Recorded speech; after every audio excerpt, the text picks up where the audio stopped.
is Allison Warner, and I'm the Chief Editor of Orthodontic Products. Thank you for joining us for today's episode of In the Sterilization Room with Jackie, where we talk to infection prevention expert Jackie Dorst about what you need to know to keep the orthodontic team and patients safe during the COVID-19 pandemic and beyond, and hopefully we're coming up on beyond.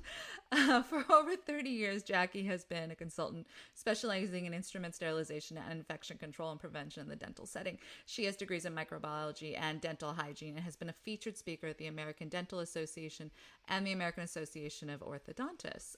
Jackie, it's great to be back with you. Thank you, Allison. It's good to be back on Orthodontic Products video and podcast now. Yes, exactly. This is part of our new podcast program. So you can find us now on the MedCore podcast channel, but we'll still be on YouTube and on our website. And so you can listen to us as either video or audio. So Jackie, today we wanted to take a little bit of a move away from the pandemic for a little bit, like we said, hopefully we're moving a little bit beyond, and kind of return to the nuts and bolts of, the sterilization room. So during the pandemic, we've been so focused on respiratory protection and those N95 respirators and disinfectants and checking patients for symptoms that maybe practices have let their attention lapse when it comes to other standard OSHA safety laws for the orthodontic practice. So what are we talking about here when we talk about those standard OSHA safety laws?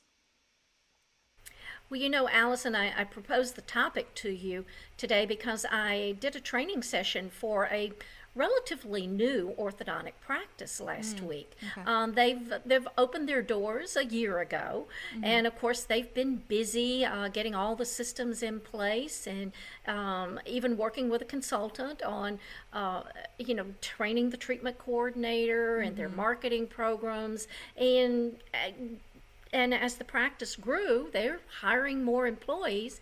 And the doctor contacted me and he said, I know I need to get these OSHA systems into place. Can you help me? And of course I said yes. So we agreed to print out their custom OSHA manuals for them and then have a 2-hour training session for his 3 employees that he has. So, it's a relatively new practice. Yeah. And as I was putting it together, I thought, well, it would be good if we had photos from his office of the basic OSHA safety things. And that's where a couple of things came up that I go, ooh, he didn't know about this. And it was basic. OSHA inspectors, when they come in, they're industrial hygienists. So they're going to look at overall safety that under the OSHA law comes under the general duty clause and emergency preparedness. So those were the things I sent him a list and said, would you take a couple of photos and I'll put these into the PowerPoint. Okay. So let's break this down. What are the 4 components we're going to talk about today? Well, fire extinguishers, number 1. Any OSHA inspector that comes in is going to look, do you have a fire extinguisher? And then number 2 is going to be, do you have a first aid kit? And number 3 is going to be, if you have chemicals, do you have an eye wash station around? So, if an OSHA inspector's there, or if they're reviewing safety, inspectors are going to look at those common safety measures. And do you have all of the record keeping and an OSHA manual and training for employees? So that was the photos I requested as I was putting everything together for this ortho practice.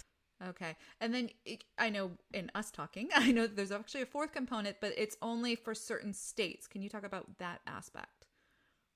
That's right. We'll talk about AED machines. Well, and we can go ahead and review that now. The AED or defibrillator doesn't really come under OSHA requirements, but it's sort of in that same safety category of fire extinguishers, eye wash stations, and first aid kits. And some states do require it. I happen to be located in Florida. And Florida, the Dental Practice Act requires that all dental offices have an AED.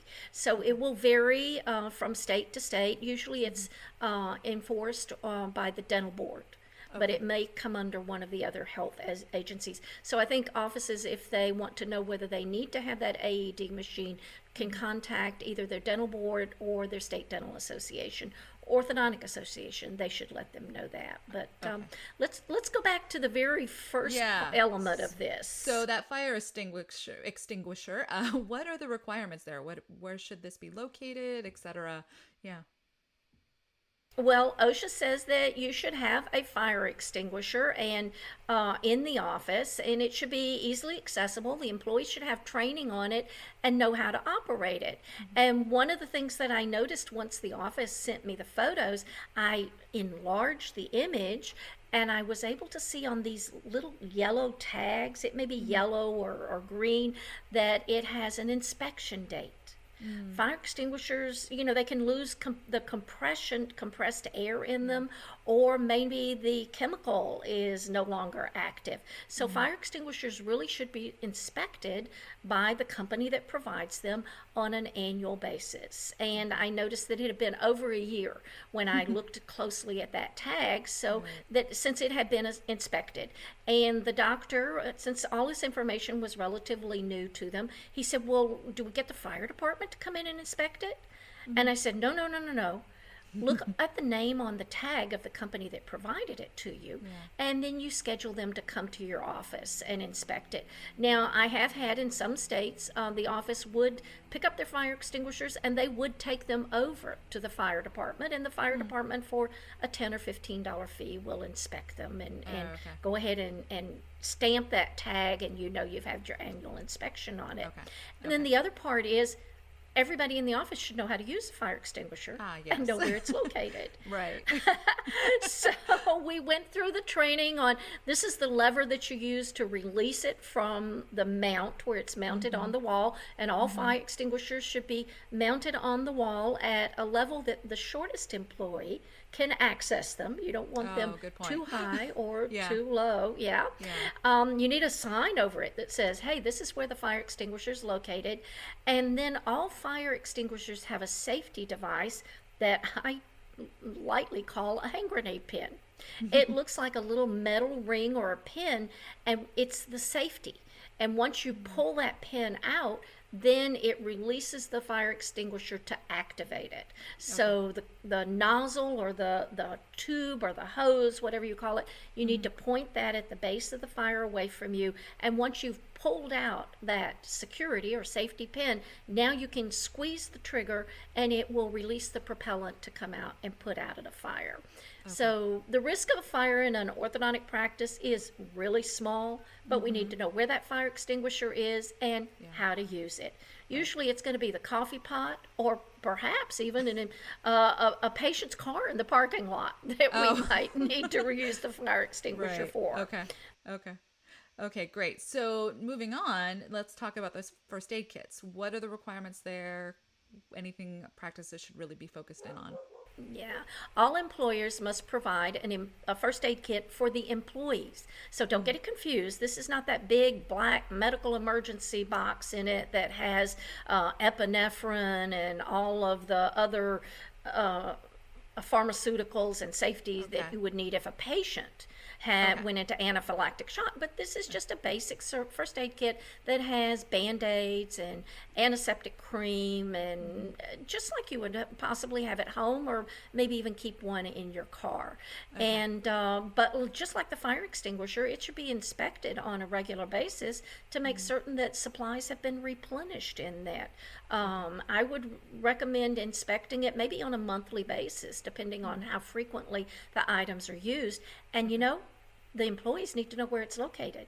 So a sign, if it's stored in a drawer or in a cabinet, we need to put, hey, a green, it's usually green and white sign that says first aid kit stored here on the outside of the cabinet or door. And then as like this new orthodontic office, as they're hiring new employees, everybody could readily see where that first aid kit is. And that's also a good location to store that AED machine. Also, if they have one, either have it mounted on the wall where everybody can readily see where it is, or if it's in a cabinet or a drawer, they need to have the sign on the outside of it identifying it. Oh, okay, great. Okay, now the eye wash station. What does this involve? Because I know we've talked a little bit, and it's there's a lot to know here. It's more complex than you would think. Everybody is familiar. Yeah, they familiar. Frequently orthodontic practices have had that eye wash station that's attached to a faucet in the sterilization room or in the laboratory, and everybody knows it's there, and it's got these little red or green plastic caps that go over it, and you look at it so frequently that you don't even see it anymore. Right. Well, Okay. really, eye wash stations are really important if you get chemicals splashed into your eyes, such as the cold sterilization solution can be extremely toxic and damaging to eyes. And maybe somebody drops items into that cold sterile and doesn't have their safety glasses on at the time, and the solution Okay. splashes up into their eyes. And one of the more hazardous chemicals that we use in an orthodontic office is etch. Etch is 35 to 37% phosphoric acid, and sometimes ortho offices have even bought large dispensers of that and refill syringes with it as an economy measure, and those syringes can get clogged.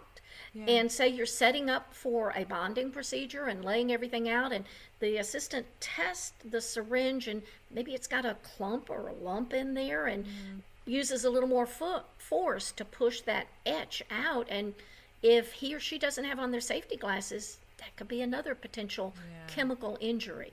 Yeah. Well, the eye wash station for rinsing the eyes out should be capable of delivering tepid water, not too cold, not too hot, for 15 minutes at a gentle water pressure to rinse out the employee's eyes. So you don't want have an eye wash station on a faucet that maybe has a single lever faucet that could accidentally be pushed to the hot side. Oh, yeah. And it would okay. deliver hot I see. water.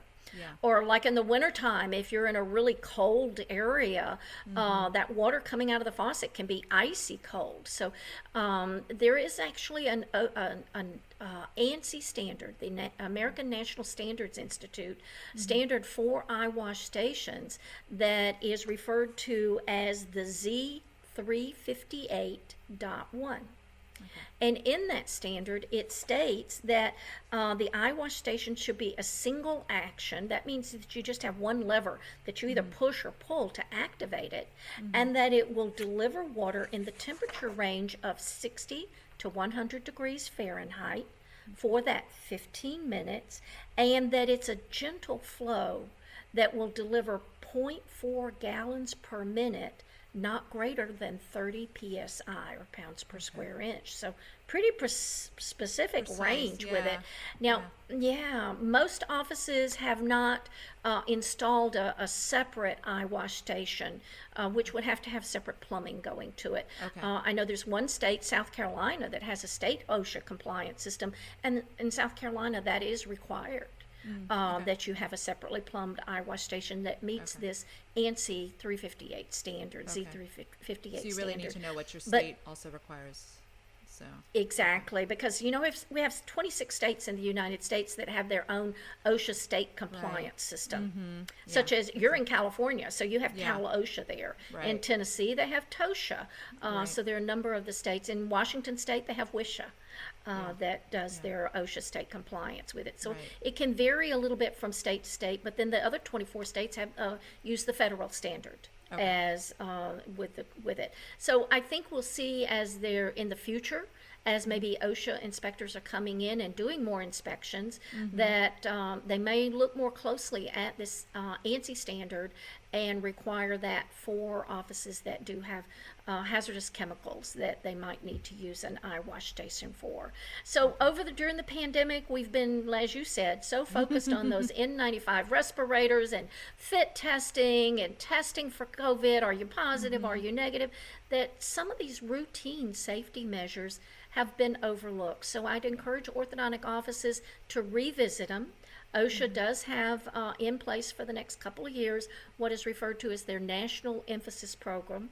OSHA is hiring more inspectors nationwide as the pandemic subsides, and they're getting out to do more in-office inspections. And at the top of the priority on that National Emphasis Program is workplaces where employees can be exposed to COVID-19 and with the new respiratory protection standard. But don't forget the basics of safety, that first aid kit, fire extinguisher, and eye wash station, and make certain that they're working. And I would encourage you to offices to put on their testing schedule that they test their eye wash station at least once a month to make sure that water's still flowing from it.